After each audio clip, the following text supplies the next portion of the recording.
ஒரு ஒரு போலியான கதைகளை உருவாக்கி தன்னுடைய எதிர்கால குழந்தைக்கு கஞ்சா வித்தவன் சாராய வித்தவன் அப்படின்னு பொய் கேஸ் போயிட்டு அவங்களை கொண்டு இன்னைக்கு இருக்க எதிர்கால தலைமுறை ஒரு அக்யூஸ்டோட குழந்தையா இன்னைக்கும் ஒவ்வொரு ஊர்லயும் ஒரு நிரபராதி மாண்புமிகு முதல்வர்களே ஜெய் பீம் படம் பார்த்து நீங்க சொன்னீங்க படத்தை பார்த்து அழுகுறதான உங்க வேலை, உண்மையை பார்த்து அழுகுறதா உங்க வேலை கிடையாது.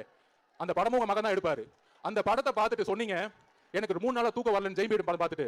மாண்புமிகு முதலமைச்சர் அவர்களே, கோகுல் ஸ்ரீ 17 வயசுல லாக்அப் டெத்ல ஒருத்தர் இறந்தார் அடிச்சு, அந்த அம்மா இங்க நின்னுட்டு இருக்காங்க. அந்த அம்மாவுக்கு யார் பதில் சொல்லுவா? 17 வயசு சிறுவன் கொல்லப்பட்டிருக்கார். அதுக்கு நீங்க உடனே ஒரு நபர் கமிஷன் போட்டீங்க.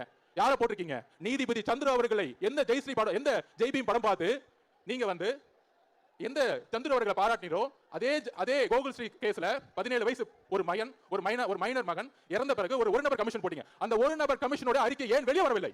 ஏன் வெளியே வரல? ஊடகம் இதை நோக்கி கேட்க வேண்டும். எப்படி அஜித்குமார் அவர்களுக்கு ஒரு அநீதி இழைக்கப்பட்ட பொழுது 31 கொலைகள் இன்று முதல்வரால் மறைக்கப்பட்டு மனித அநீதிக்கு எதிராக, மனித உரிமைக்கு எதிராக முதல்வர் அவர்களாலும் உள்துறையாலும் மறைக்கப்பட்டிருக்கு.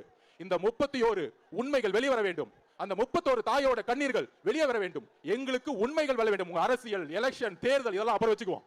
ஆனால் உள்துறை அமைச்சராக இருக்கக்கூடிய நீங்கள், எதிர்கட்சி கூட்டணி கட்சிலாம் சொல்றாங்களே காவல்துறை மேல கடுமையான விமர்சனம், காவல்துறை மீது தவறு சுட்டி காட்ட முடியல. காவல்துறை நிர்வகிக்கக்கூடிய தலைவர் யார்? அந்த உள்துறை அமைச்சர் 31 நிரபராதிகளுக்கும் ஒரு முடிவை சொல்ல வேண்டும். முடிவை சொல்ல என்றால் எங்க தலைவர் தமிழகம் முழுவதும் மிகப்பெரிய போராட்டத்தை நடத்துவார். இதை ஏதோ கையில எடுத்தோம், ஒரு ஆர்ப்பாட்டம் பண்ணோம், ஒரு 6 மணிக்கு முடிஞ்சிட்டோம் அப்படிங்கிற கிடையாது. ஒரே ஒரு சொல்யூஷன் கேட்டாரு. எல்லாத்தோட கண்ணீரும் தலைவர் பார்த்த பிறகு இதற்கு கடுமையாக நம்ம நியாயத்தையும் நீதியும் இந்த உலகம் முழுவதுக்கு எடுத்து வைக்கிறோங்க அந்த தாயோட கண்ணீர்னு சொல்லியிருக்காரு.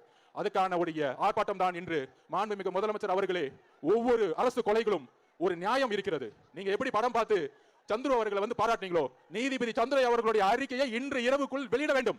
நீதிபதி சந்துரு அவர்களே, உங்களுக்கு நீங்க ஒரு உண்மையானவர்கள் இல்லை என்றால் நீங்கள் வெளியிடுங்கள். எப்படி ஒரு மனித உரிமைக்கு எதிராக நீங்கள் குரல் கொடுத்தீங்களோ இந்த அரசினுடைய உண்மையை வெளிக்கொண்டு வர வேண்டும். நன்றி, வணக்கம்.